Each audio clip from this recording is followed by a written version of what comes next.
I would say that at this point in my career, one of my biggest challenges is finding a way to motivate my audience. I teach seventh graders, and even as a 6 year teacher, it's kind of embarrassing, I think, to have to admit that I can't get my students motivated to do something. But seventh grade math is an area that is a real struggle for kids to realize how it can relate to their life and their future world.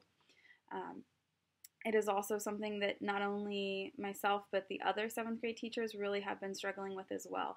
This is a challenging group of students as far as motivation is concerned. They're not self-motivated, not self-directed, and what works one day beautifully, the very next day, if we have to continue it, could be a disaster. So constantly having to change things up, keep things different and fresh and new is something that has been a challenge.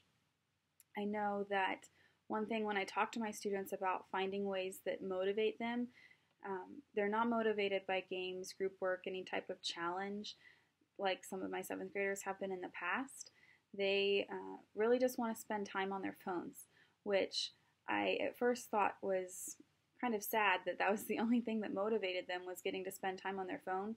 But then I thought throughout this whole program, I've been learning ways that I can incorporate technology into my classroom.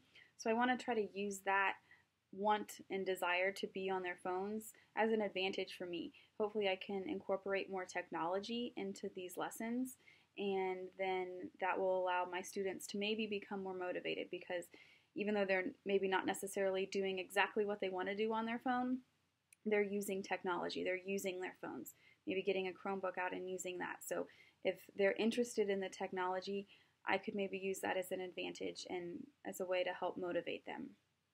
Seventh grade math can be very boring in the way that it's not easy to relate to their real life. They, as seventh graders, can't necessarily see how the math that they're learning relates to their real lives.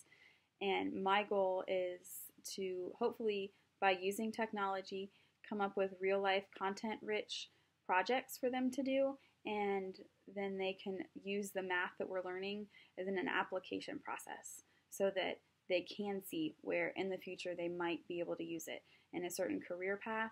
We do a lot of career exploration in seventh grade, so I'm hoping to find different career paths in the math that they use and relate that back to what we're doing in class. Hopefully by doing all that, it can help me overcome this challenge of motivating the students. And as far as the ISTE standards, Standard 4A for students and Standard 1B for teachers allows myself and the students to be involved in content-rich questions and activities in hopes that they are inspired to want to learn the content and want to learn not only the math content but learn how to use the technology as well.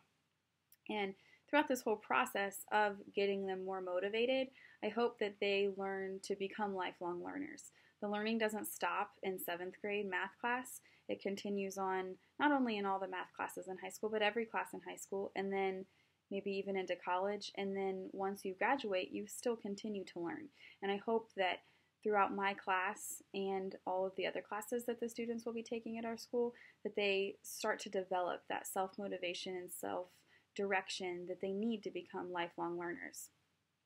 This relates to ISTE Standard 5C for students, and hopefully through all of these activities, not only the technology, but just everything in general that I'm teaching my students, I teach them that learning can be fun and it is definitely important, and hopefully they can learn that aspect and become lifelong learners and want to always be learning and searching for new information and answers to various questions.